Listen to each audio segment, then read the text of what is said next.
দাদুর কাছে তীর বানিয়ে নিচ্ছি।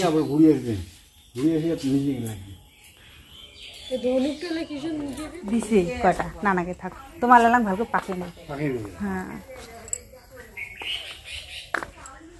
পাখি পাখি পাখি খাওয়া শুরু করে দিলে। হ্যাঁ যান এলা যে শ্বশুরবাড়ি আমার ঢুকিয়া দিদি বাড়ি দিছে ওদি চলে যাম গাড়ি পালে না। হ্যাঁ ওই মনে ফিক্সে তো সাড়ে 9 রাত্রে থাকি কালি যাস। হ্যাঁ থাকি নালে রাত্রে থাকি কালি আগরে ভাবে গেছে উমা বাড়ির একটা গাছ কটা আছে।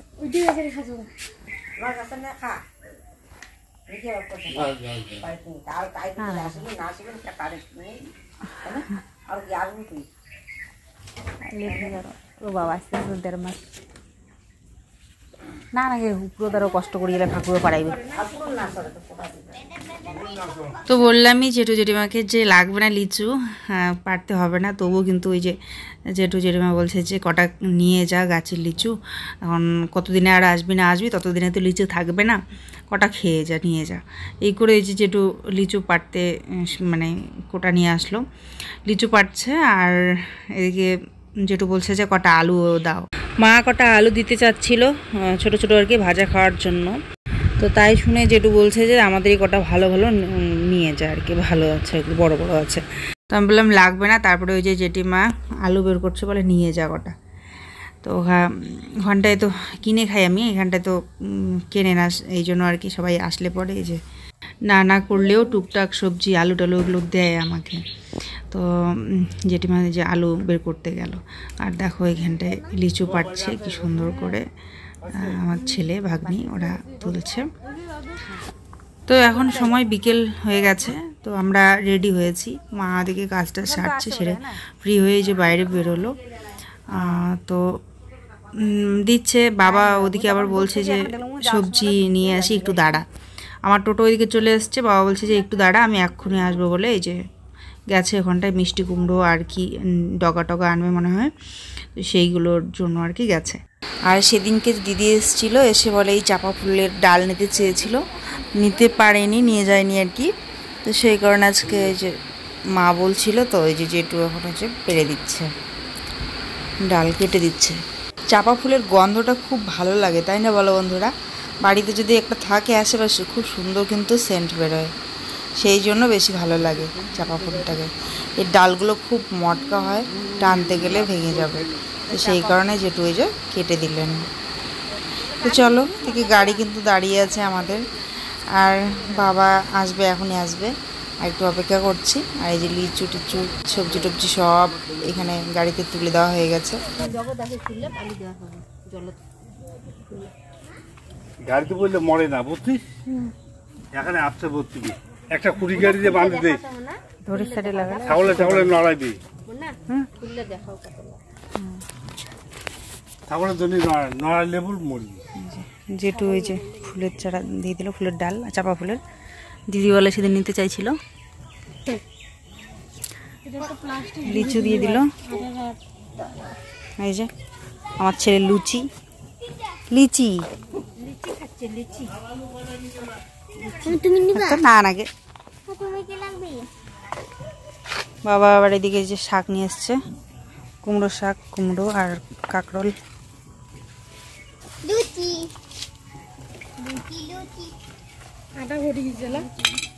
দেখিস কইলে আটা ভরবে, পাতা দিয়ে মোস কোনো কিছু অন্য পাতা দিয়ে। সাইকেল আসছে,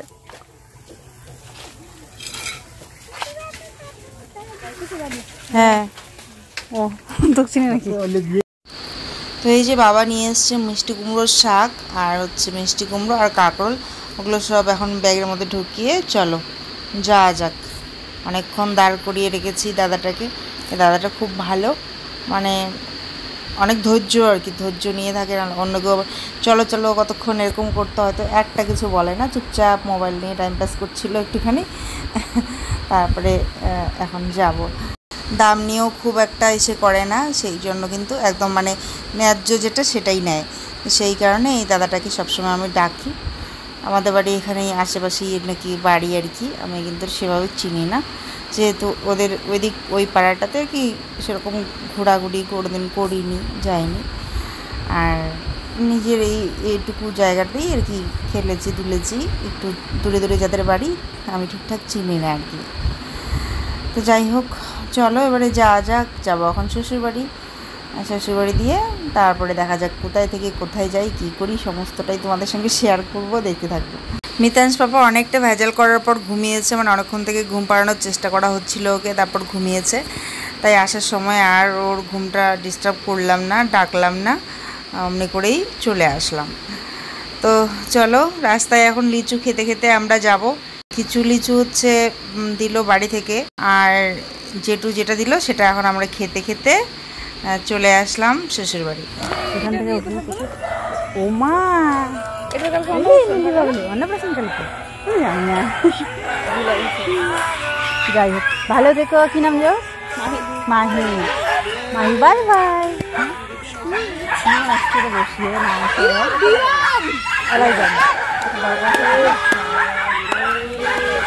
ঠিক আছে, ভালো থেকো। হ্যাঁ, আসলেন দেখা করো ওদিকে যে শেষ। হ্যাঁ, ভালো, বেঁচে গেলা, মুক্তি।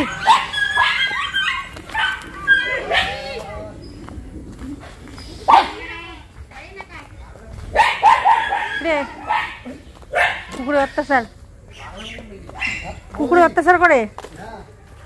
ভালো আছিস? ভালো আছেন কেমন? মোবাইলের নাই পাওয়া যাবো, ইচ্ছে হলে কাটাতে। ও আজ ভাগলি, মোর বেটা ভাগলি, তখন ঠাকুর বেকার ডবি না, মোর একটা দরকার আছে, দেখা করে চলবেন। মাছ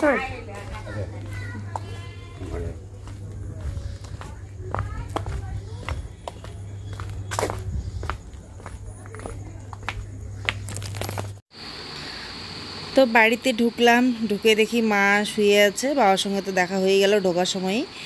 তো তারপরে কথাবার্তা বলে টলে একটু কিছুক্ষণ কাটিয়ে এই যে এদিকে এখন বাইরে চলে আসলাম। তো একদমই নতুন লাগছে জায়গাটা, আমাদের বাড়িটা একদমই আলাদা রকম লাগছে, কারণ আগে একরকম ছিল, উঠোন ছিল, এখন উঠোন তো দেখাই যাচ্ছে না। তো একদমই আলাদা লাগছে। তো সেই কারণে ভাবলাম যে চলো একটুখানি দেখে নিই, দেখেও ভালো লাগছে যে একটু একটু করে তৈরি হচ্ছে আমাদের স্বপ্নের বাড়ি। আর এইখানটায় দেখো নতুন কাজ বলতে এখানটা নতুন করে মাটি কাটা হয়েছে। আগে তো ওই দুটো রুমেই ছিল, এখন প্রায় সবগুলো রুমের মধ্যেই মাটি কাটা হয়ে গেছে, শুধু এইখানটা একটুখানি বাকি আছে। তো সেই জন্য একদমই আলাদা রকম লাগছে। সোনু তো ভীষণ খুশি, বলছে মাম্মা আরও অন্যরকম হয়ে গেছে, ও এটার উপর দিয়ে হাঁটাহাঁটি করছে। দাদা আবার ওর দাদা ঘরের ভিতরে আর একটা ঘর বানিয়ে রেখেছে, ওইটার ভিতরে দৌড়ে দৌড়ে গিয়ে ঢুকছে, বিছানায় বসছে, খুব মজা করছে। তো আমি একটু ঘরে ঢুকলাম, একটা দরকার ছিল, সেটাও সারা হয়ে গেল আমার।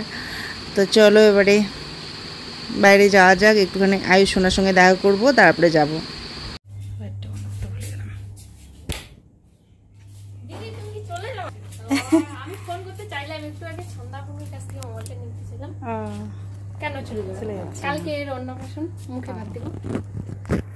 জানি না, এখন বাড়ি যাবো, দিদি বাড়ি গিয়ে দিদি বাড়ি যাবো, দিদি বাড়ি থেকে ওদিকে বাড়ি যাবো। কুচবিহারি? হ্যাঁ, আজকেই বাড়ি একদম কুচবিহারি যাওয়ার কথা ছিল, তখন তো দিদি বলতেছে ঠান্ডা লেগে যাচ্ছে, পরে থাকো আজকে। না, প্যাকিং তো সব আসে নেই কিছু না, বিদান ওই যে ইয়েতে টোটোতে কোনো বিকার আবার আসবি, আসলে আয় কয় না থাকি। মাহি মনে হয় দেখলে আজকে? হ্যাঁ, আজকে প্রথম দেখলাম। বসো, হ্যাঁ পারবো কালকে, না দেখি যদি পারি। ভালো আছেন?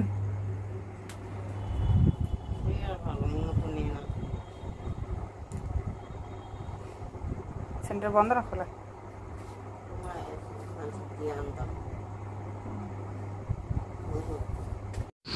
তো এখানটা মার সঙ্গে একটুখানি গল্প করছি। আর বন্ধুরা, আজকে না কালকে হলো মাহির অন্নপ্রাশন। তো আমি যদি জানতাম আগে তাহলে হয়তো সেইভাবে আসতাম।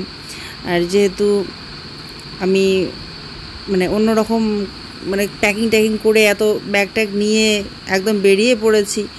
তো যেহেতু এখানে আসার পর জানতে পারলাম, সেজন্য তো আর আসা হলো না, থাকা হলো না, নাহলে অন্যরকম হয়তো প্ল্যান করে আসা যেত যদি জানতাম যে অন্নপ্রাশন আছে কালকে।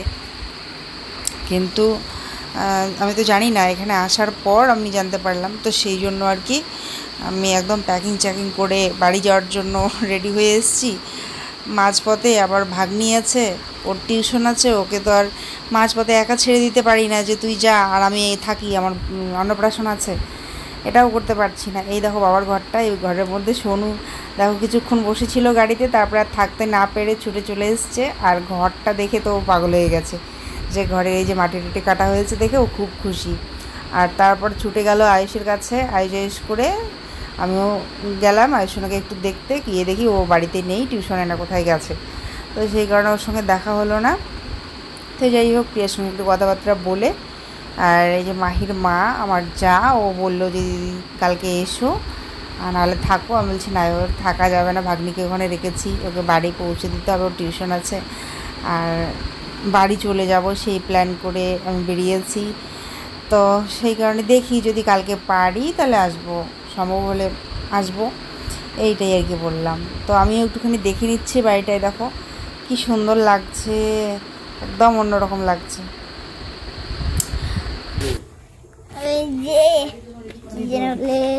দিদা বাড়ি থেকে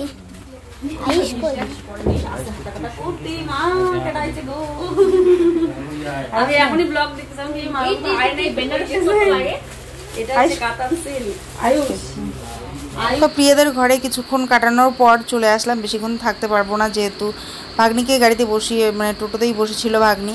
তারপরে চলে আসলাম আমরা দিদি বাড়িতে সন্ধ্যাবেলা। ভেবেছিলাম আজকেই বেরোবো কোচবিহারের উদ্দেশ্যে, কিন্তু যাওয়ার হলো না, সবাই আটক করে রেখে দিল যে সন্ধ্যা লেগেছে, আজকে আর যেতে হবে না। সন্ধ্যাবেলা বাচ্চাদের সববার খিদে লেগে যায়, কী খাবো একটা ব্যাপার থাকে। তো সেই কারণেই যে দিদি হচ্ছে মুড়ি আর চকলেট নিয়ে এসছে। দিদির জল ছেটানো বাবার দোকানে গেছিলাম, তো সেখানে আমার জন্যও চকলেট দিয়েছে, যে মোনা খাবে। দিদি মোনা করে ডাকে আমাকে, ওই তাই মাসে আমাকে মোনা করেই ডাকে।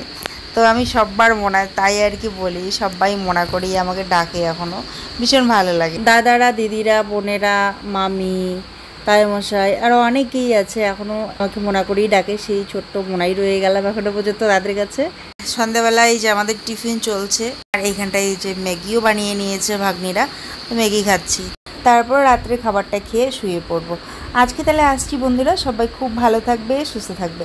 দেখা হবে কালকের আবার একটা সুন্দর ব্লগের সঙ্গে। টাটা বন্ধুরা, শুভরাত্রি।